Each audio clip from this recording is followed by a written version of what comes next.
perspective, you wish and you hope that you're going to, make it to an old age, and then you worry that these are the people who will eventually be deciding your care. And I said to my wife, and I looked at our three boys, and I'm like, we are in serious shit here, because none of these children will show us any empathy. I'm going to be put in the worst nursing home possible. They'll probably take care of their mother to some degree, but she'll be neglected. Well, they say that is one of the things about having girls versus boys. Did you want girls at all or no? We did, but the genetic cards did not roll that way. Well, I didn't get any boys. All I got was girls, man. Want to trade? Well, this was really weird. Guys, like every guy I taught, you want to trade? We should just swap one. That would be a really funny premise for a movie of like, we have three boys, he has three girls. Let's just switch one out. Hey everybody, this is Larry the Cable Guy, and you're watching the Parents Lounge. And if you're not, you're a dadgum communist. Get her done. We could have homes on separate coasts, go dive in Greece with squids. Could have been so bleeping rich, but instead we had kids. They won't smile for a photo, they won't eat the food we choose. That's why we're heading to the Parents Lounge to drown ourselves in booze. Every day we're more exhausted, we haven't slept in years. They hit me in the nuts so bad, my eyes filled up with tears. And yes, we'd like to fake our death and go off of the grids, but the truth is we are softies and we truly love our kids. So join us every Tuesday night to laugh at all our pain. Evening in the Parents Lounge is the cure to staying sane. Welcome to another edition of the Parents Lounge. This is Jamie's mustache, and he is joined, as always, by his partner in crime, Mr. Jason Gowan. Jason, how are you today? I'm well, thank you, my friend. Happy birthday to you. September 14th. Yeah, my birthday today. And it's funny, we are doing the show on my birthday because, your birthday now is a full-time job because you have to respond to the 2,000 people who text you and hit you on Facebook. And I mean, some of the people, I love it. Thank you all. I love that people take the time to wish someone a happy birthday, which I don't do as much as everybody else. But I feel like they just go down every day on their Facebook page and see whose birthday it is that day and go, happy birthday, Jamie, happy birthday. Because some of the people I'm like, who are you again? But I'm like, hey, thank you. I appreciate the happy birthday.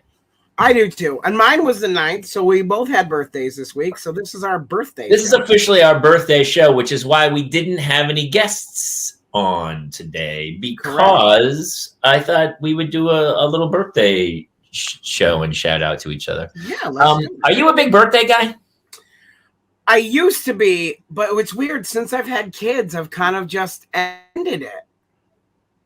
I haven't celebrated really a birthday since my children were born. Like my son, my oldest son, he really likes if we get the cake and they do a song, but that was kind of it. Yeah, my kids, I mean, for an hour last night, I wasn't allowed anywhere near their room because they were making cards for Daddy, in which I was like, all right. Have you gotten them yet? My mother was, I haven't had them yet. No, apparently we're celebrating tonight over dinner. I don't know. I'm in kind of I get in such a weird mood, I guess, around my birthday. I don't enjoy them anymore. I noticed it yesterday. You were not your usual sunshiny disposition. I told my wife, I'm also traveling. You what now? Is it the mustache? Is the mustache dragging you down? The mustache might be slowly taking over. How has there not been a horror film like? There's one where the guy's hand, he gets the dead guy's hand. Idle hands, yeah. Idle hands.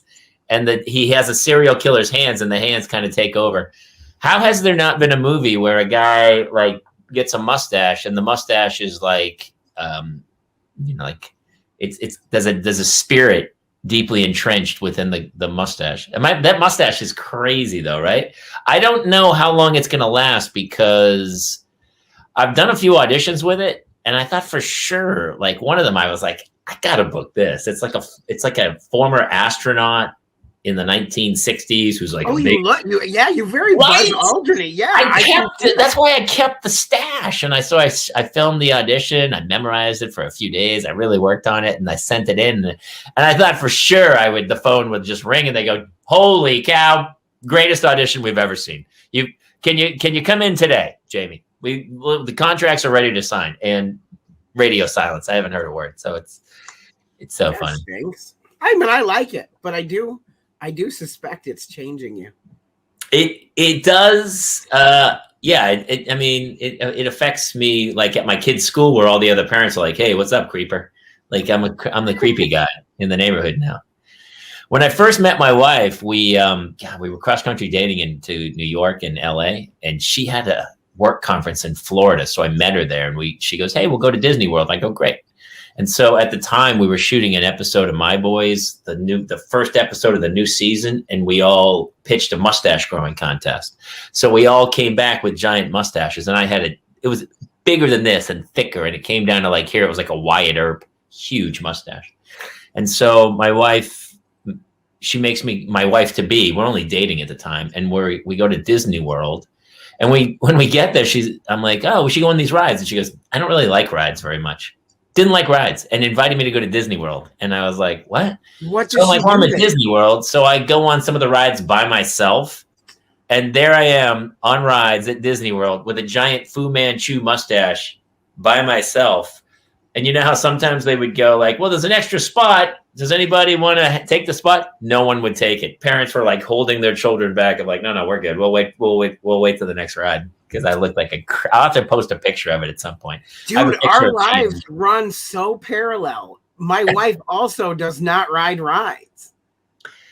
What is up with that? I don't know. Like, what is the point of going to Disney World if you're not going to ride the rides? There is no point. I went one time. There was a paranormal convention there. They did like a paranormal event, and then there were speakers. And when I was finished speaking, I'm like, I'm not staying around. I'm going to go ride rides. And I was by myself at the end of the day, and they let me ride Tower of Terror alone. It was just me on the ride. And he leans into me, he goes, "Yeah, I see you're here for that paranormal conference. I'm going to tell you something right before the door closes." And just as it starts to close, he goes, "This ride is actually haunted. I've seen them myself." And the door shuts. That sounds like a great ride. It was... I'll try and find the picture sometime, but it's super funny because it's just me and like all the other empty seats. That's hilarious. I always like, I love when like rich people are like, "Oh, we have problems too." And I'm so over. I'm going to make a video about celebrities saying like, we have problems too. We're rich. I go, you have some problems, but those problems are self-induced. The rest of the problems that everyone on earth has, you don't have because you're filthy rich. And, I always wanted to be rich enough to like rent Disneyland. Like Michael Jackson rich, where he goes, like kids walk up to Disneyland and go, "It's closed for the day," because Michael Jackson rented it. Like I would love to be able to do that, to rent, during the pandemic, I didn't do it, but some of my friends, you could rent the whole theater and it was dirt cheap. Oh yeah. Because they were trying to get people to come in their own group to use the theater. And so you could rent a movie theater for like no money at all and provide people. And so people were like big spenders of like, "Here's $50. They took over the whole movie theater because the theaters were empty. That's pretty funny. I haven't gone to a movie since I haven't gone to see a movie at the theater 2 years, maybe March. No, a year and a half at least. But since before that March. Okay, I just saw Shang-Chi. I heard it was good. I really enjoyed it. Visually, the special effects are fantastic. That's what I heard. I heard it's fantastic. That's cool. Marvel just gets it, don't they? They really, but I mean, they've been planning these movies for they're years ahead. They know exactly what they're going to do. So crazy. For like 10 years out. They just know. Yeah. Who knew when that was Iron Man? Iron Man was the first one, right? Yeah, right. Yep. Changed everything. It really did. Well, they didn't expect it to be a success, and then when it was, they're like, oh, well, we have all these other, B-level heroes. I would never call them B-level, but at the time they were. Well, Guardians of the Galaxy, I'd never even heard of, and all of a sudden that was one of the better movies, I thought. Honestly, and I was skeptical going into it because I was never a big fan of that book, but I really liked the movie. The movie's fantastic. Oh, here's another text message. Hey, happy birthday, Jamie. All day. It's like a full-time job of like, oh, here's a... Oh, actually, that's not. That's an AT&T free message. August bill is paid. Thanks, Mr. Kaler. I guess I have my automatic billing is going well. So happy birthday from yourself. You gifted yourself another month of cell phone service. Since I've had kids, though, probably just like you, like birthdays just don't really mean. And then what happens is, I think that's why the depression is a little heavy, because nothing really happens. You know it's not going to happen, and then it doesn't happen. And then for the next few days after your birthday, you're like, all right, you know what? Next year, I'm going to blow it out. We're going to do something big for my birthday. And then next year comes, and it's the same cycle of like, this is my wife's jam for birthdays or any holiday. She's like, well, what do you want to do? You know what I want to do? I don't want to make any decisions. I just want you to set it up. That's it. She goes, well, I don't know what you want. You're really hard to shop for. I go, well, then I can't help you. It's super annoying to be like, I don't want to plan my own party. I feel like Kate and Melissa are the same person. Dude, talking to my buddies, every wife is the same person. Is it just a Keep Mulligan on again? Because she'd be like, absolutely. You're totally right. Because every time we talk, like the similarities there, I mean, it's the same thing across the board. Yeah. I think social media is almost guiding us all into our behavior patterns because we try to behave like every other parent. We must assimilate. I think, we're lemmings in a way. Dude, it's so funny too. So even last night, like the kids were like, she won't go to bed. Oh, we're working on your card, Dad. It's like whatever they can think of to stay awake. And then I'm not even tired. And then so this morning, every single day I have to take the kids to school. The morning is like punch in the face painful. It starts with like, let's go, get up. You got to eat, get dressed, get your book bag, brush your teeth, put your sunscreen on, do all the snacks, fill your water bottle and everything. And I'm trying to get them to do it. And it's like literally a 1 hour.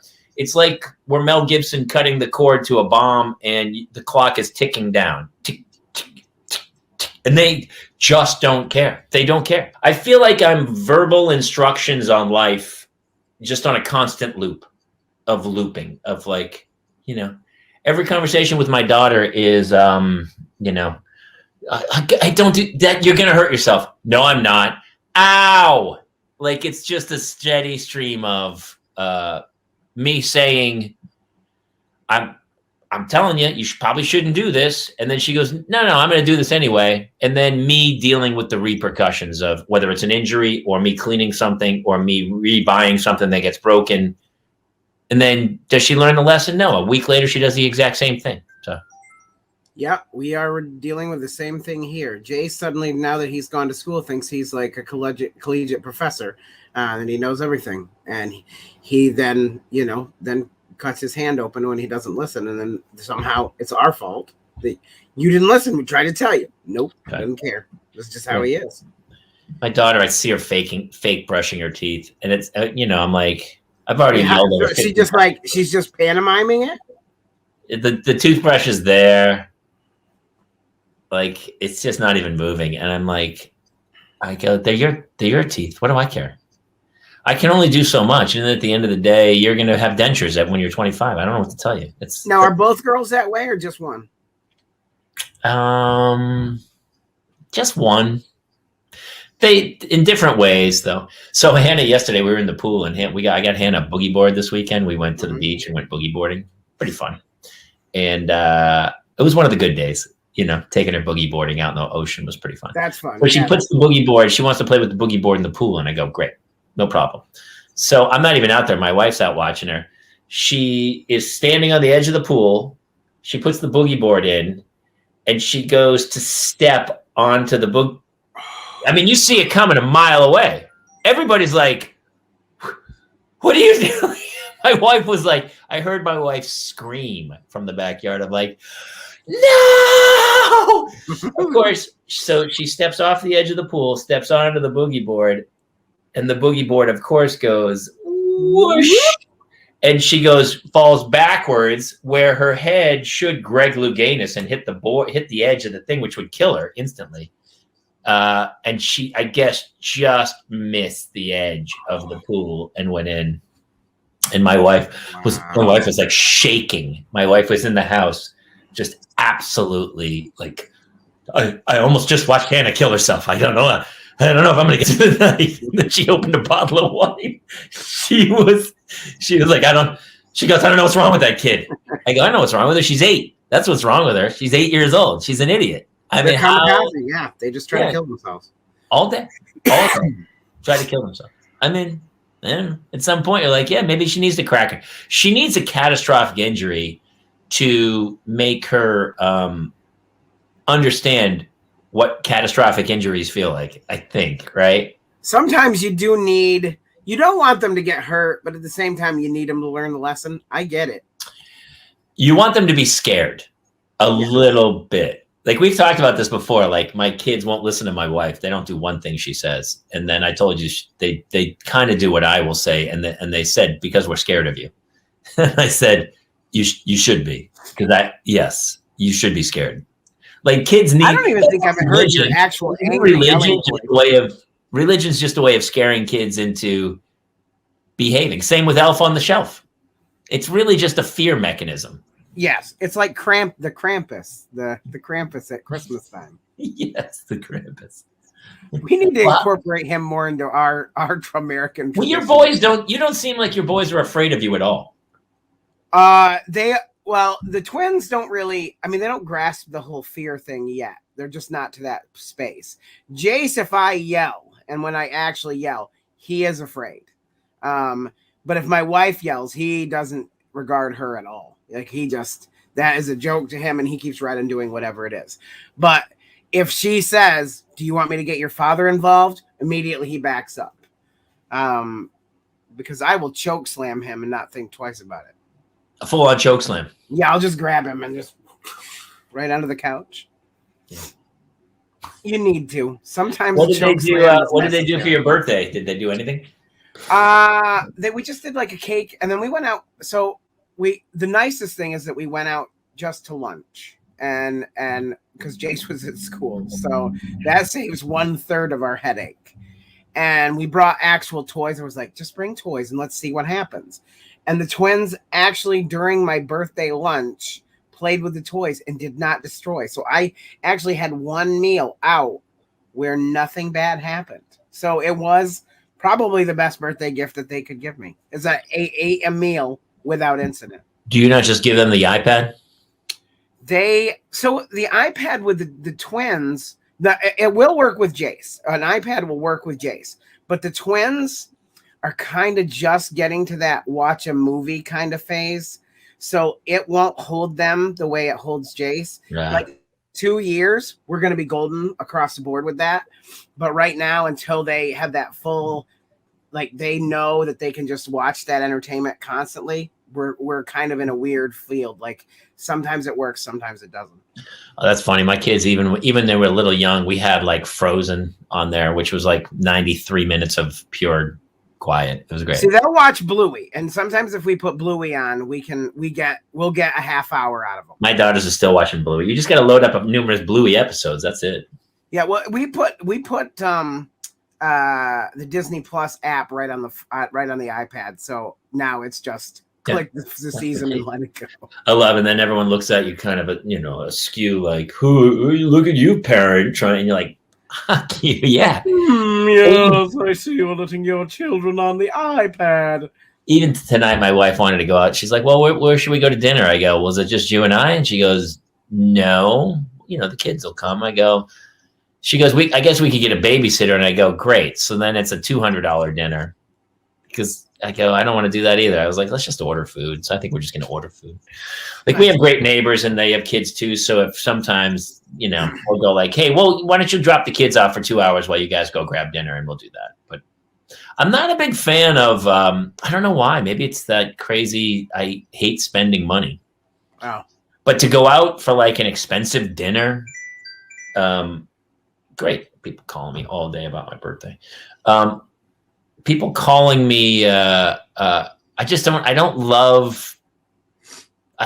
not great to me to like spend $100 on a babysitter to go out for a couple hours just to get away from the kids for a few hours. Wait, what are babysitters going for in Los Angeles? What do you pay for them? Well, If you don't mind honestly, me asking. $20 or $25 an hour. I feel like that's criminal, right? We pay 15. You do. We pay 15 an hour here. Even then, and I understand from what we were told that from our babysitter is that we're a high-end babysitter. We're high-end parenting. Well, paying them. it's always this weird thing of like, look, that's too much money. But you know, for $5, what are you going to get? Some homeless dude just to, you know, sit by the refrigerator and while your kids are there? Maybe. I mean, it depends on how bad they've been that day.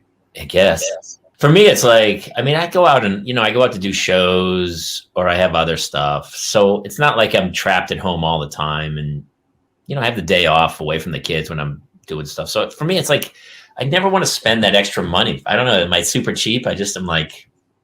No, I get it. Because I'd rather just put them to bed. Money across the board anyway. So like, right. There's always money going out. Well, if you go out to a nice dinner, you know, back in the day, you would do a dinner and a movie and a babysitter. Right. You're like, that's like a $300 night. You're like, was that night worth $300? I'm like, no, I'll do it for like special occasions if there's a screening or something I'm going to. But other than that, just to go out to like dinner, I'd rather drag them along and put them on an iPad. Right. Tacoma FD, the new season premieres this week, right? Yeah, and tonight those guys are on. They're on Jimmy Kimmel tonight, Lemmy and Heffernan, and they're having their virtual premiere. And apparently, Foreigner is playing. Is a band playing on the for the virtual premiere. Yeah, I guess. So how does the virtual I've been told it's not even. It's like not Lou Graham. It's just I don't know if there's one original member in the band. So they're just using the name Foreigner? I guess it's like a Foreigner cover band. I don't know. I don't know with the kids. It's crazy, man. Every day I'm dealing. It's overwhelming. Yesterday I do get like that around my birthday where I just kind of like, what am I doing? Don't you do that? Where it's like it's almost like you start to, you know, think about what you've done and where you are. And you're like, it's my birth. It's like almost where somebody comes in for your annual review and go, well, Jamie, let's see what happened. How did last year go with you? Oh, could have done better there. Could have done better there. This one fell apart. Oh, you have an album coming out. So I guess you got something accomplished. And we have a live show. We started this show this year. So that's right. It's been a good year. I know. I mean, the mustache is coming in sweet, you know. So yeah. Although I think it's taken over. I'm not convinced it's not. You're slowly turning into Sam Elliott. I'd like to be Sam. I wish I had his career, man. I wish I had his He's been trucking a long time. That dude's he's beef. It's what makes it, beef is good. I guess we'll see. I don't know. So I'm leaving. Yeah, I got gigs in Manchester, New Hampshire this weekend. I'm at the Rex Theater in Manchester, New Hampshire, and then I'm at the Comedy Scene at Patriot Place on Saturday this weekend. And that's your hometown area, right? I'm going home, man. I'm from Hooksett, New Hampshire, and I'm going back to do a show in Manchester, which is going to be, it's going to be super fun. There's a lot of people from my high school coming out. So that's fantastic. Yeah, it's going to be super funny. And also without the kids, it's just going to be fantastic. But I am going to drive around my hometown, which I haven't been back much. I've been on the West Coast so much that I haven't really been back. And my family doesn't live there anymore, so I never go back to New Hampshire. And I kind of literally only booked the gig so that I used it as an excuse to go home and see my hometown. That's pretty cool. That's exciting. Yeah. That'll be fun. How long has it been since you've been back? I mean, years. Literally years. Numerous years, probably. At least 5 or 6 years, maybe. I had left my hometown. I wasn't living here. I was living in West Palm Beach, Florida. And I came back to visit. and I was set up with Melissa on a blind date and never made it back. But you really screwed yourself over, man. West Palm's pretty nice. So much, yes. So What was life in Florida without kids? Oh, so pre-Melissa, I had a Latin flair in women that I was chasing, and they run aplenty like the salmon of Capistrano there, my friend. And so it was the greatest time. And I was working as for like a Homeland Security type deal where my job was to drive around and make sure that security guards were doing their jobs. And that was my job, to drive around and make sure they were doing what they were supposed to be doing. It's pretty good So job. I got to like do stakeouts and stuff where I would make sure that they were doing their job. So I'd hide and I'd watch them. So I basically was like a spy. And so then I would turn them in if they weren't doing their job, or I would write them up. And then I would, on the days I was off, I would go out and I would just go lady hunting. Yeah, I don't know if you can say terms like that anymore, man. That comes Can up. you? No, I think lady hunting is not a appropriate term anymore, especially as should I a be father of using? 2 daughters. I would say, no, you can't hunt ladies. That's not. Back in the What should day, I I be believe using? lady hunting was I've been out of the game a long time. So I think you I'm have. using- Now I think you have to, there's a lot of consent involved. You have to swipe right. There's all kinds of, you can't just hunt. I don't Well, think- everything was consensual. I know. Well, listen, I get that. But I think the word hunt, honestly, you might be canceled after this show. I feel like. It's fair. We knew it was coming. I mean, everything's terminology now, but yeah. It's not. What should I be using instead of lady hunting? I do love, by the way, that should be a movie, Lady Hunt, right? Lady Hunt. It's like Lady Hawk, the sequel to Lady Hawk with Matthew Broderick, where it's Lady Hunt now, and maybe the ladies are the ones hunting. There definitely was a lot of that. Yeah. There was a lot of cougar action going on there. Was that a fantasy when you were younger, like the Amazonian? Wasn't there? There's movies where like guys crash, they crash land on an island, and it's only women, like Amazon yes. women, like 6 foot tall, blonde, Brigitte Nielsen women, and then Is Island of the Amazons? something like that. I kind of remember seeing something like that as a kid, and I know you should be terrified. Really, it should be scary. Like, this is a scary thing. But I think guys are so messed up in their head that they were turned on by it, and like, actually, that sounds pretty great. Well, I remember there was a Futurama episode of the show where they parodied that whole movie where they get taken by these giant Amazon women. And do they like it, or they? Oh, they loved it. It was That's fantastic. fantastic until Yeah. it turned, scary for them. But I hate I to tell them, mean- no matter what, whether they were Amazons or just regular everyday housewives, the fear induction comes. Yeah, it starts off like dating, where it's just super great and fun and cocktails and sex and walks in the park, and then all of a sudden it reaches a point where it's like, no, it's over. Fun's over. Yeah. And once the kids get involved, then it's just. You know what I loved about West Palm Beach was that like there was always something going on. Like here, our show is like the biggest thing going. Yeah. Like literally, it was news. It was newsworthy. It was on the news and all this other things. In West Palm Beach, like there's always just something going on. It was fantastic. Dude, I did that improv many times back when I was touring before kids. I did the West Down Palm at Beach City Place? improv. Yeah. And I also did the better one was the Hollywood one where Anna Nicole Smith died, that hotel. It's like a giant down casino. in Yeah. just It's south in, of Deerfield. right outside Fort Lauderdale. It's in Hollywood, Florida. Mm-hmm. And so, and the pool scene was amazing. So you would go and then do the show and then like tear it up all night long. And then like the next night you could barely get on the stage or so hungover. And there was casinos, gambling all night. It was nuts. It was nuts. So when Anna Nicole died, for those of you who don't know, Anna Nicole Smith was a former Playmate, and I think she ODs something. It's a mess. In that hotel, and everyone was like, "Oh my god!" And then I was like, "Oh, I've been in that hotel." No, actually, that's I'm surprised more people don't do that there. Right? Yeah, and maybe they do, but she was a little high profile. Florida, dude. Yeah, my family lived there, and it's like if I didn't have kids, I could totally see living there. Because everything's a beach bar. Like everyone's at the beach bar at like 2 p.m. There's no responsibility, no rhyme, no reason. People it's like they have a little bit of a day job just to afford their social life, right? And Yes, I kind that of is correct. That's exactly what I was doing. Every It's extra pretty dollar great.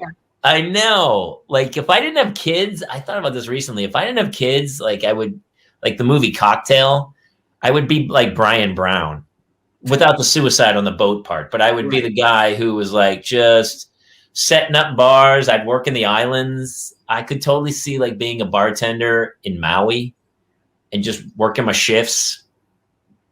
You know, I don't know. Is that a bad life? Is that? I guess people would. No, look at I it, was. it's just If, so if I meaningless. wasn't.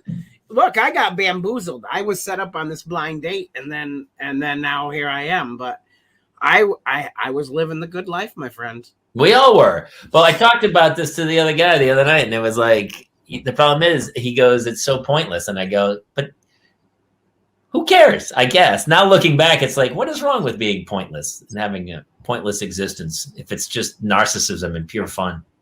I can tell you what. Now people, if I wear a Loki hat out, people think I'm doing it for my kids or that I should be committed. Before, I used it to peacock, and it was always a conversation piece at a bar. As a parent, you can get away with acting like an idiot more so. Like if you're just here's the problem. It's an age thing. All of a sudden, if you're in your 50s and you don't have any kids, and you can't go to Chuck E. Cheese. Yeah, this place is like, I remember being like, my friends would I was like, they go, oh, come to the playground. I go, I'm not going near a playground. Who is going to the playground? Like I'd have a friend with kids. He'd go, come to the playground. I go, I'm not going to the playground. Yeah, you have to have kids to go to the playground. This is totally true story. And actually, it was one of the last times I went back to New Hampshire, and I was in my early 40s, and so I saw my not my grammar school, my middle school, 7th and 8th grade, Hooks Memorial Junior High. And so I was like, I had the soccer fields were up in the back. So I drove up behind it. I'm in my rental car. I'm in, like, it was fall. I had like a leather jacket on, like sunglasses. And I get out of the car and I'm just kind of looking at the soccer field in behind my junior high school. And this teacher comes running out and she's like, what are you doing here? And I said, no, I went to school here. She's like, you can't be here. And I was like, no, I'm not a predator. But I was like on school grounds. I'm lucky I didn't get arrested. Like you can't do that now. I'm not married. I didn't have kids. I was like, I went to school here like 30 years ago. And I just I'm in town and I just kind of came back, and they were like, she was like on the speed dial to call the cops. And I learned a valuable lesson about life. And that is single guys in rental cars can't really cruise around the back of schools. So, yeah. No, you should have just got a shady van and had some candy. That's what I should have been. Like just a panel van and just driving to the back. And she's like, what's happening? I was just checking out the soccer field here. Is this where the kids mostly play the sports? Is this it right here? So you're like, what are you doing? Nothing. I'm just, nothing. Just wanted to, from the area. I just wanted to kind of check it out and see what, with a mustache too. Oh my God, I'd be serious. They'd be like Amber. There'd be a statewide Amber Alert. What's happening? No, I grew up around here. I just wanted to say hi to some of the, talk to some of the kids if that was possible. In my panel van, I just brought some snacks for everybody, some orange slices. It's not gonna be a problem. Oh man, yeah, you've just got this little like cooler full of flavorful treats. You're like, yeah, I got some. Yeah, you want a Capri Sun? Anybody want a nice, delicious Capri Sun? I mean, I have a little vodka if you wanted to add it, but I'm not telling you should do it. But I'm just saying if there's some there. I brought some wine coolers, some Bottles and James, and just if you wanted to enjoy it, might enjoy. You want to try out this juice box and you just toss them a White Claw? Dude, I miss the whole To Catch a Predator thing. Like I did. I don't really love reality television, but I would enjoy when that dude would jump out and go, what are you doing? How's it going? And the guy was like, oh, hey. He goes, what do you got in the bag? And he goes, oh, nothing. I just have some wine coolers and some condoms. And he's like, I always, wherever I go, I like to bring, some mango wine coolers, and just condoms are always just for safety's sake. It's not really. I mean, you never know when they're going to come in handy. Oh no, it's not for sex. I was gonna have a water balloon fight, and I couldn't find any balloons on sale, so I bought some Magnum condoms and some wine coolers, and a Polaroid the door camera. handles here are really dirty, so I just slip them over my hand. I use them over the doors. He's got a Polaroid camera. He's like trying to dry it off. I'm like, what's happening, dude? Actually, at one of the high schools near us recently, there was a guy who just got busted for child molestation. I'm like, I mean, in this day and age, these guys can't control their urges because they know they're going to get caught. You can't. They have to know. How do you not, dude? There's video cameras everywhere. I had a friend who was he was a substitute teacher for a long time, and he was trying to act, and he was substitute teaching as his day job. And I talked to him about it. He said, I never, ever am alone in a room with a child, with a student, ever. The doors are open.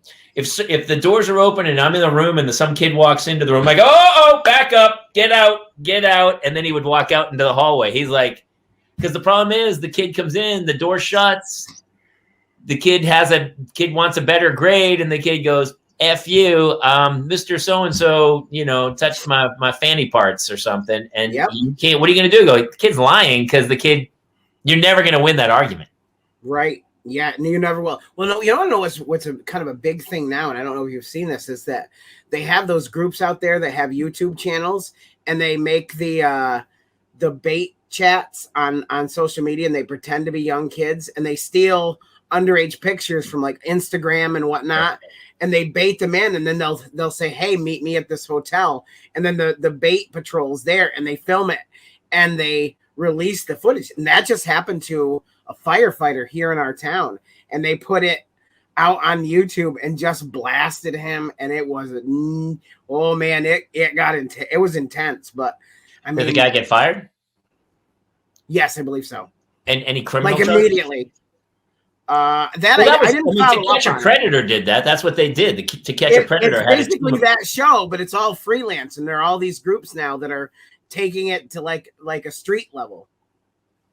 And it's like it's a phenomenon. Like it's out there, and it's out there in a big way. I don't have a problem with that. I don't know. I think some people would have a problem with like, oh, that's entrapment or whatever. But I mean, if we're entrapping you into child endangerment, then you would have done it anyway. Yeah, my problem is the only thing about it I don't like is them taking kids' pictures off Instagram and stuff and using them. Right. That part I don't like. Because that's bad. Yeah, I agree. Because having kids of my own, that part, but if they're just chatting and pretending to be that person, and that person is stupid enough to go. I mean, does anybody, even when I'm talking to we've joked that you and I have never met, and then we're like, oh, we being catfish. I mean, you're always kind of wary of anything online. If you're not wary of everything online, then you're insane, because I don't know what my kids are going to do. I mean, it's just that you can't trust anybody anymore. No, not at all. And there are people that even people that I've gone that I only kind of know. And if I remember them from high school and what they were like then, even then I'm like, I don't really want that person talking to my kids. Oh, dude, one of the kids' friends' parents were like, hey, they reached out. There was an invite for Hannah to be able to communicate with her kid on Facebook Messenger, right? Where they could FaceTime them. Mm-hmm. And she said, oh, have Hannah join. I said, Hannah's 7, man. I'm not having Hannah. They can talk online. I go, yeah, no. Are you fucking high? What is wrong with you? Why would you let your kid? I go, my kid's not doing that online. She's allowed to talk to your kid in person, or she's not talking to your kids. And besides, there's nothing they need to talk about when they're not together. It's not like, oh, I forgot to tell my buddy this thing. And the only time we have let Jace have an online chat date was during the pandemic when he couldn't see anybody. And his little best friend, we would let her and him chat. We've done that. I FaceTime them and Zoom them with my own thing. But Right. this was an actual like Facebook Messenger app for kids. It's very specifically that's designed. shady to me. It's designed for kids, and it's like for No. kids under 13, and it's very monitored. And I'm like, fuck you. No way. No way, dude. I go No. there right now. People are like hacking into people's home camera systems. And talking to the kids, I've heard about that. Right? And they're talking to the kids in their own rooms. You're like, dude. I mean, eventually people have to get off. You have to have these things that are not linkable to the internet. Yes. Everything shouldn't be linked to the internet. Like power grids. Like the Eastern Seaboard power grid should probably not be on the internet. No. But it is. Everything's reachable. It's crazy. Yeah, it's really only going to take one serious EMP to just drop us. Oh, it's coming.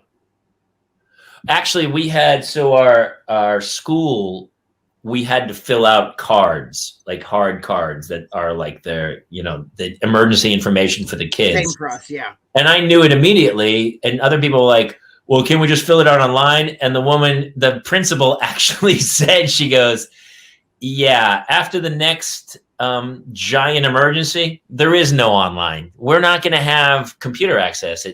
Whether it's an EMP or whether it's an earthquake or something, it's going to be down. Internet will be down, and then they need hard cards.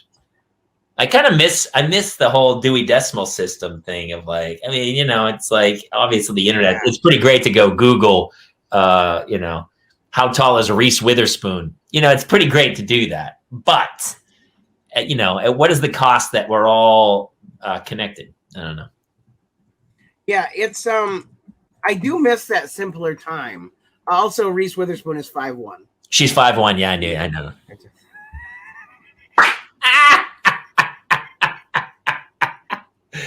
Just if Reese is watching, just we know how short you are now. That's short. She's smaller than me. I'm 5'5". Wait, how tall are you? 6'1". Wait, there's a stark contrast. Oh, there's gonna be a stark contrast. It's gonna be super funny. Yeah. What else about it's birthday week, man? Did you get any good presents? I haven't gotten any presents yet. I think they're. Oh, my wife. Oh, I don't even know if I can say this. My wife. So she, the other day she goes, hey, just so you know, for my birthday, I'm buying myself a necklace. And I was like, okay. And then she told me how much it was. And I was shocked. I don't want to say how much it was, but it was not cheap, super expensive, whatever expensive means to anybody out there. It's obviously gradient. But to me, I was like, this is super expensive.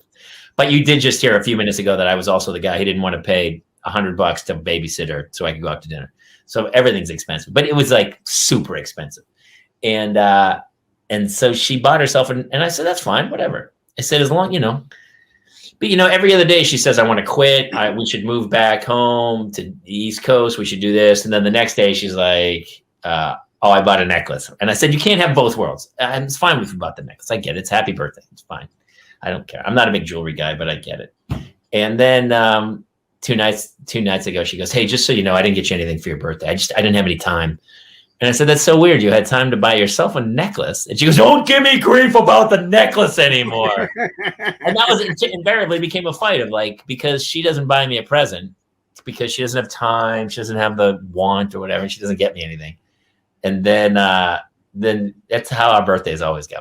Like we used to before the kids, but since kids, parents are like, look, let's move on. I mean, I took my wife shopping to get new clothes. She wanted new clothes. She hadn't gotten them, since pre-pandemic, and she wanted some new stuff. Yeah. So I took her shopping. I got nothing. Thank God, because I thought I was alone in the world, where I just literally get 0 for my birthday. It's almost assumed like, nah. He doesn't need. That's the other thing she always says. She says you're tough to buy. You're tough to buy for because there's nothing you want. And I said that's true. She goes, if you ever want anything, you just go buy it. And I go, I do. So, but the trick is for you to find something that you think I would like, that, and don't just pick a sweater out. That's my biggest gripe.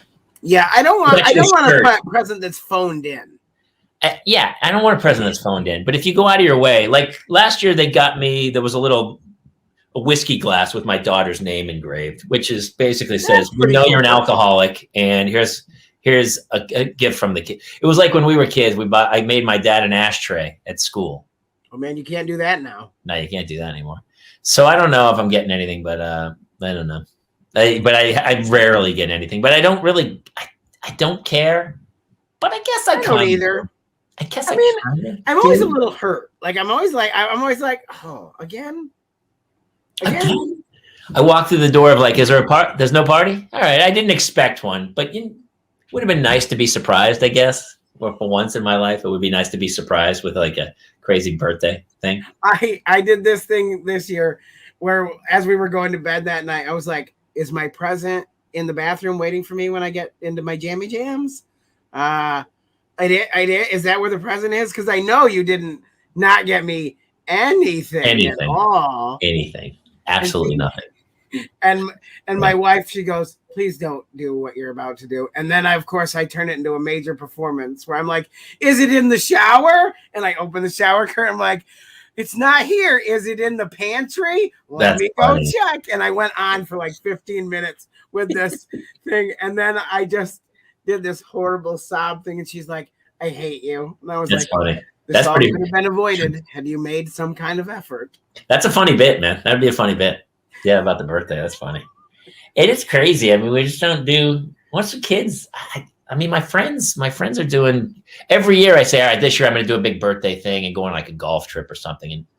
And I usually play golf on my birthday. I didn't even play golf today. I didn't do anything. I didn't do anything. I haven't golfed in so long. I would love to go again. Yeah, when you play seldom, though, it's just more painful because you play poorly because you don't, my friend who doesn't have any kids is like a 4 handicap. And he's like, I play like 3 or 4 times a week. He hits a couple buckets every week. You're like, yeah, he practices. I go out once in a blue moon. The last time I played, I like hit a car off the course on the road as it came flying down. I was like, oh shit, did I just kill somebody? I hit a tee shot and it went, woo!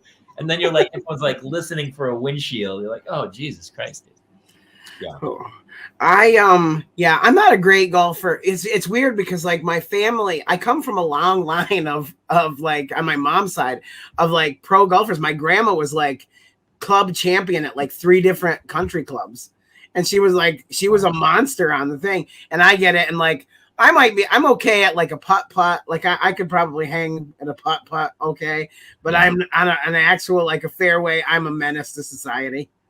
Let's go play the Saturday during the shows. We'll go. We could. There are courses we're nearby. Yeah, we'll get some clubs going and stuff. So, is Kate ready for you to go? No. Oh my God, dude, that was the other thing. She's always like, "You go find some work," and then I book gigs and I'm away, and she's like, "Really? That's the week you're going away?" So I was supposed to fly back late Sunday night this weekend. And it's been a whole rigmarole. We have no childcare. Like the woman who was helping us with the kids can't help us anymore. Something's happened with her family, and now she has to stay there, and so she's not helping us. So we really don't have any help. And so my wife was like, "I'm not going to make it through the weekend." And so she has a big day Monday for her job. And so I said, "All right, you know what? I'll move my flight." So I moved the flight back. So now I do the show Saturday night. And then I fly at 6 o'clock in the morning the next morning. I know. So I'm going to be literally on fumes. I'm going to do the show. I have a couple friends coming to the show. I'll probably hang for a little bit after and then get like 3 hours of sleep. And I'll have to go to the airport at like 3:30 in the morning to fly back here. I'll sleep on the plane. And then you leave like 4 days later to come here. I told my wife, I sent her the change in flight and I said, "Happy birthday. This is your present." And she was not enthused about it at all. Do you pick at her the way I do Melissa just to see what happens? I mean, I have a biting, sarcastic tone about everything I say. I hadn't noticed. So especially when she goes, I wanted to get you something, but I didn't have time. And I said, well, yeah, it's funny. You had time to buy yourself that necklace. And she was like, it's like a trigger effect. It's just the anger. Yeah. Don't get me grief about that. My wife will never. She just always just does this, and she got it from me because she always just puts her head down and goes, "No, I hate you." I mean, yeah, I get it. But she's stuck with me because I'll clean her out in child support if she leaves. Yeah, take advantage of that, man. Take advantage of that child. Speaking of advice for child, should we check in with our good buddy Bill Engvall? I thought the same thing, man. It's about time. The beauty of having Bill's been so great. By the way, watch his show Blue Collar Auction that's coming out. But Bill Engvall is a grandfather now, and he has some very wonderful words of wisdom. So let's hear what he has to say. All right. So our first question, Bill, is from Debbie G. from Cheltenham, PA. And she writes, my son just started his first week of kindergarten, and he says that some of the kids at school are bullying him on the playground. What should I tell him to do to handle it? Okay, well, first off, Deb, he's only been there a week.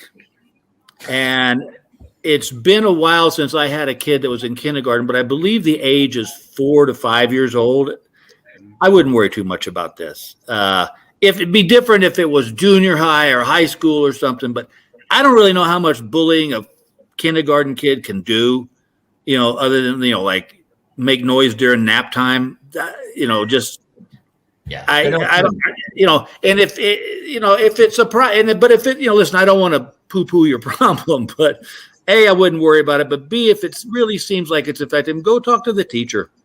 Because it's hard to tell a kindergarten kid, hey, stand up for yourself and pop the kid in the mouth, which is what my old man would have said. Right. But, I don't want to advocate that. But I would just say, speak with the teacher, to kind of keep an eye on it.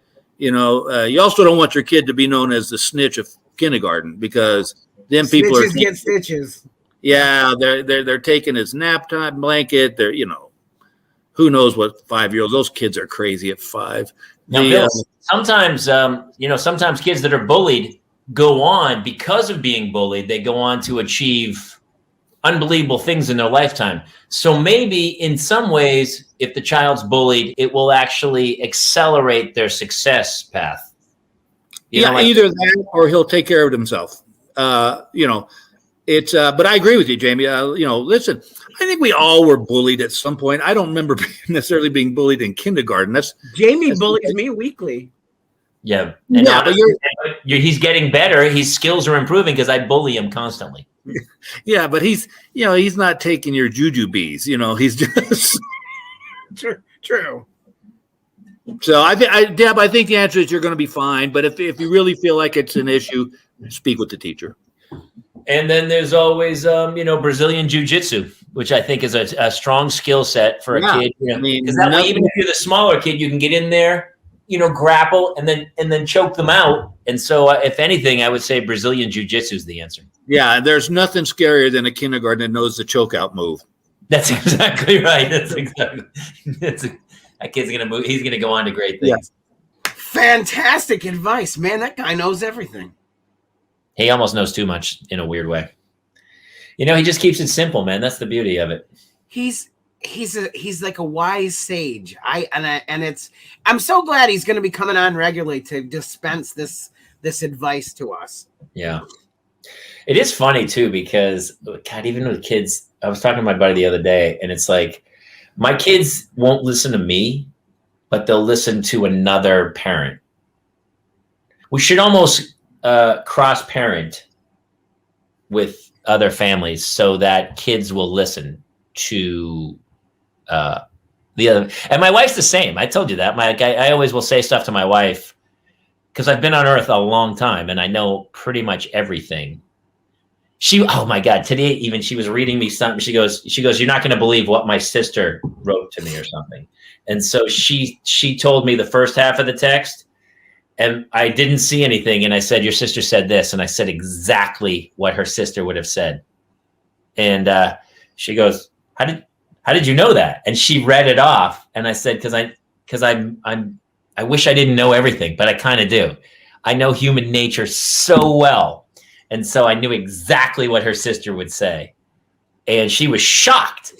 In the same way that I tell my wife all the time, I go, well, this is going to happen. And then this person is this. And so if I were you, I'd kind of play it this way or whatever. and she won't listen to a word I say. And then she'll come home and she'll say, I was talking to my friend and she said this. And I said, you mean exactly what I literally told you yesterday? And she's like, did you say that? And I said, yeah. She just has it's like a hearing aid where she turns it off when I'm speaking. Yeah, it's a selective hearing. My wife also suffers from it. I think it's a pandemic. It's selective hearing that's the phrase. That's total. That should be a t-shirt. I have selective hearing. What? We need to slap that on the merch page. You got to get that on the merch thing going. Yeah. And actually we got to start linking it because everyone was asking about, because I've been posting clips from my special and I wore the t-shirt that said, ask your mom. And people have already been like, hey, where can I get that t-shirt? And of course we do have it. So we'll have to put a link on this that puts the link to our merch shop with the Parents Lounge and the other stuff. So yeah, it's going to be, we have wine glasses and scotch glasses that are going to be available at the live show too. That our Parents Lounge. We're going to have some toasts. That's going to be a fun. I think that's going to be a good thing for all of our future live shows is to. I did a show the other night, and it wasn't an AA show, but it was outdoors and there was no alcohol being served, and everyone was sober. And I was like, this is a weird way to do comedy. See, I intentionally made it so that there's a beverage center and a winery coming to our show because I think we're 10 times funnier when people have been drunk a little bit. Everybody is. It's funny too. God, I do know a lot of people who don't drink at all, and I applaud that. If you don't want to drink, I'm totally for that. No, it's totally a choice. Yeah, I totally am getting that, but it bothers me when people preach the opposite way and go like, they don't want other people to drink. Is that bad of me? Wait, when they don't want other people to drink? Some people don't think it like it was like if you lived in the 1920s when prohibition was around, where people who were teetotalers were like, alcohol is evil. No one should drink alcohol. I know some people. It lasted for 4 years. They won it for 4 years before people were like, this is insane. I think the same way about pot, about it should be legal nationwide. Obviously, I don't think heroin should be legal. I don't think fentanyl should be legal or cocaine or anything. But I do think marijuana and I think alcohol should be legalized and make tons of money off it. It was like obviously I drank like an animal when I was younger. But I think as you get older, if you just get better at it. So all the people who are coming to our shows, it's an art form. I consider it an art form. It is an art form. Don't drink and drive. I think that's the other good thing about having kids is that I probably drink more nights now, but I drink less. I drink less alcohol than I did when I used to. Dude, when I used to go out with friends on a Friday, you go out at 9 p.m. You're out till 2 a.m. That's 5 hours of drinking. Mm-hmm. Here, and when I'm home, it's like a glass of wine, and that's it. And then I'll go to bed. I drink during this show weekly. And I'm not drinking. And I drink every other day as well. And then it was funny. The other day, I had a really hard day with the kids. They were just. You mean harder than normal? It was a rough day. They went full on gremlin. Like they were just nuts. And I had enough. So I went to the and if the Valley Beverage Center here even sees me come in, they already know that I am broken down. And I got the stuff I wanted. I went back to the car, and the guy before he leaves, he goes, "Do you want me to get your next order ready for 7 o'clock when you come back for your second round?" And I was like, "Yeah, you might as well." You better. I think you better. I don't know. I just have to Uber into that one. The grocery stores near me, if you buy one bottle of wine, it's whatever the cost is. If you buy 6 bottles, they take 30% off. Do you have that where you are? So they make you buy it 6 at a time. So we always, I'll go like, we just want a bottle of wine. But I'll go like, well, I got to buy 6. And then after we drink the first one, 2 days later, we're like, well, we have we have another one. They're there. They're in shop. So they're making us buy it in 6 for purely economic reasons, which is another reason why people who are filthy rich don't have the problems that we do. They don't have to buy wine 6 at a time. They can just buy 1 bottle at a time like normal people. or they have a wine cellar and they just stock it all up. They have their butler do it. I wish I had a butler, but I'm the butler in this house. I can't even get the two kids to do anything for me today. Today was every day. It's like since school started again, they have been. Everyone's like, I wish the kids could go back for school, but school is actually super painful. Summer's actually in a weird way. They're with you all day, but it's almost easier because nobody cares. You can do whatever you want. Right. You're still kind of there, and you're responsible. But school, I feel so much pressure to go like, where's your homework? My daughter last night, I think last week's show, she forgot her homework at school. So I had to like call the principal or call the teacher. And then I got the homework from another parent. And then her daughter had already done it. So I had to take it and then I rewrote it so my daughter could do the homework. And last night's homework, she brought home the homework, but she didn't bring home the book. And the homework was like, turn to pages 265 and 267. And so I had to text the other woman, and she took photos of her kid's book and sent it to me. And so my daughter answered the questions off of that. But all of a sudden, I'm so worried about her grades that I'm like making sure she does her homework. But that's a full-time job for me. I don't want to be a tutor. No, and you almost have to be. Like, here's the thing. I don't know about you, but I never started getting like homework until like 6th and 7th grade. Not anymore, dude. First grade. She has homework every night, first grade. Has it in kindergarten. In kindergarten, yep. She had homework in kindergarten too. It's like, it's not crazy. It's math. I think it's just a way to kind of show them. But then we went for parent teacher night and they were like, well, we'd love you to read with them like 30 minutes a night and then do these flashcards with math stuff on it, which I do. But it's like, I'm not great at a daily regimen. That's the reason I'm an actor and a comic and a host, because I like doing different things every day.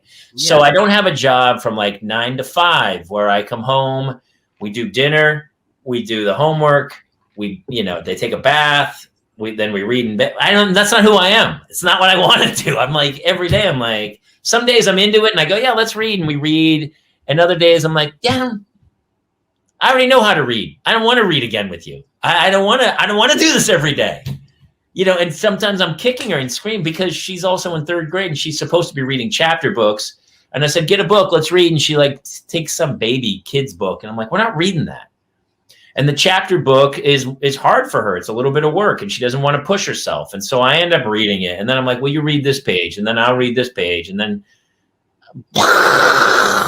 it's like once in a while it's fine, but every night I wish I was better at that. I kind of respect parents who are like that, but it's not who I am. And it's just not what I do. And it's super fucking painful on a daily basis of like. I am the same way. And I will come up with the most ridiculous reasons that I can't go read. And I read to them sometimes. And when I do read, I do go all in. I do the voices for each character, all that kind of thing. Because you have to. Yeah.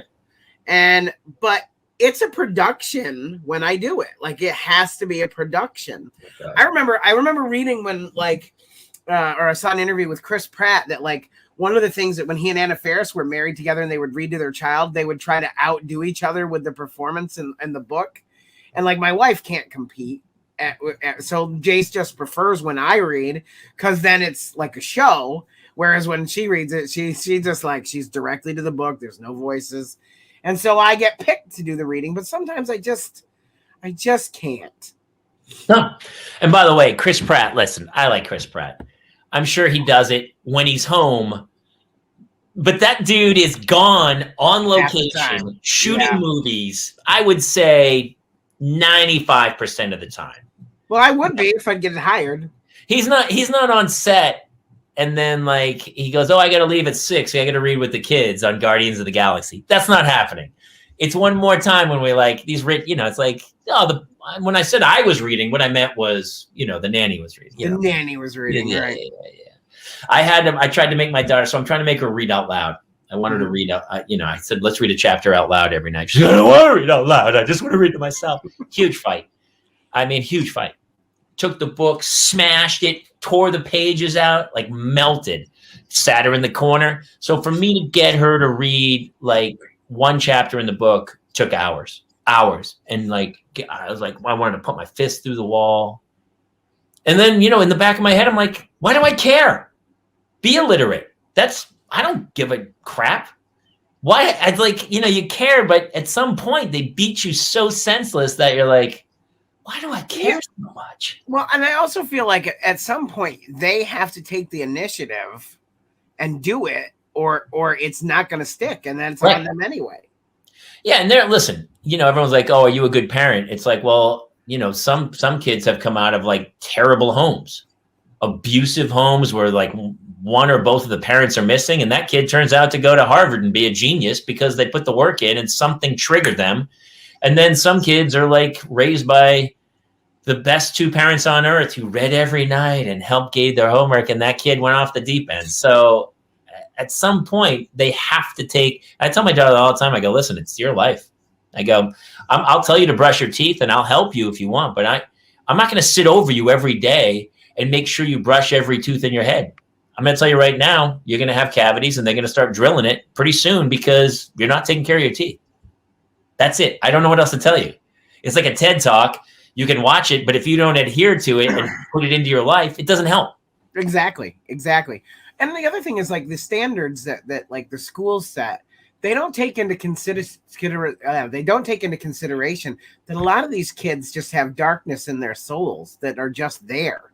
And it grows and that seed is there. And once it starts to cultivate, there's no saving them. And you can be the best parent in the world, but once the dark soul starts to pour out, bad seed, man.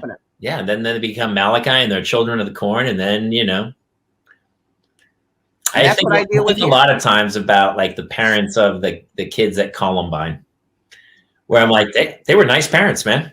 You see them interviewed, they're like, we had no idea. My kid was in the basement with a trench coat drawing up schematics. No idea.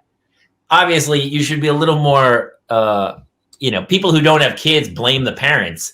And then once you have kids, you're like, yeah, I guess a little bit of blame goes towards them. But at some point, you can only control so much. Like, I used to do a bit about my daughter when we took the pacifier away. She had hidden pacifiers all over the house. And she was like 3 years old. And I didn't know it. And we were watching her all the time. She was 3 years old. Pretty crafty. But they're fast. But right. So, you think about the like a 13-year-old. It's so funny because my wife will be like, she does this and she does that. And then I go, you remember the story you told me about how when you snuck out and you said you were sleeping over your friend's house and you were going out with some guy who was 25 when you were like 16 years old. You remember telling me that story? She's like, yeah, I do. I go, yeah. And your father is like, he's a maniacal dude on top of you and you got away with that. I go, you can't watch them forever. You try to instill them with some, It's like Jurassic Park, like Jeff Goldblum in the movie says, life finds a way. Life finds a way. It's chaos theory. No. They're all, there's no males. And you go, life, it's chaos theory. Actually, chaos theory, somebody should do that speech with a little water on the hand, but it's not about dinosaurs. It's about children. About raising children. Raising kids is like, well, we'll have to have Jonathan Kite on to do his Goldblum or something to do. I think Carlos does one. We'll have to have Carlos come on and do it. That would be funny. All right, hey, listen, I gotta go celebrate my birthday. Yeah, that's fantastic. Happy birthday, buddy. Thanks, man. We didn't really bring any guests on because it was our birthday show, and I honestly sometimes I don't love interviewing other people. I just want to shoot the shit. So I kind of had a fun time. So this was super fun, and Engvall was great. I think we learned something from him. Always do. Yeah. And like I said, everybody, he's going to be joining us every couple weeks now and dispensing some grandpa wisdom. And I believe next week we have a very big show. Yes.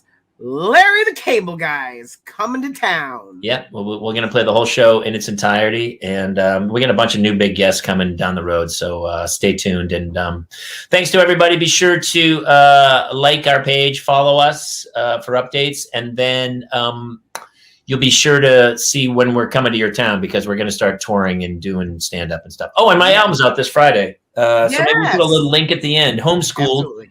Is on iTunes starting this Friday, September 17th. Just look it up, Jamie Kaler, Homeschooled. And you'll hopefully laugh at the last year and a half I had of homeschooling my children. And once after you check out the album, come check him out live at the Sayre Theater, September 24th and 25th.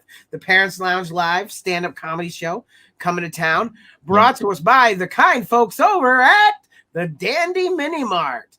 Dude, when you come here, I am going to be taking you to the Dandy Mini Mart because the Dandy sub, Dandy Hoagie, is like the best thing ever.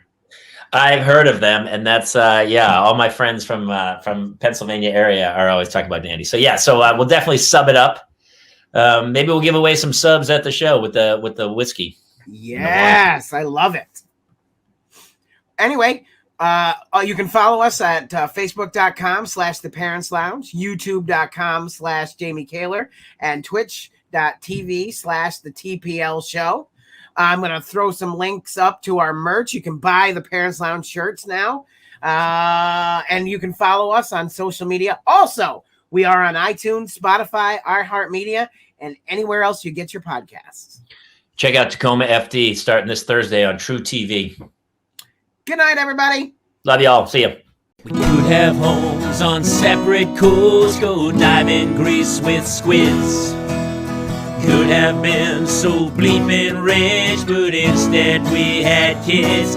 They won't smile for a photo, they won't eat the food we choose. That's why we're heading to the Parents Lounge to drown ourselves in booze. Every day we're more exhausted, we haven't slept in years. They hit me in the nuts so bad, my eyes filled up with tears. And yes, we'd like to fake our death and go off of the grids, but the truth is we are softies and we truly love our kids. So join us every Tuesday night to laugh at all our pain. Evening in the Parents Lounge is the cure to staying sane.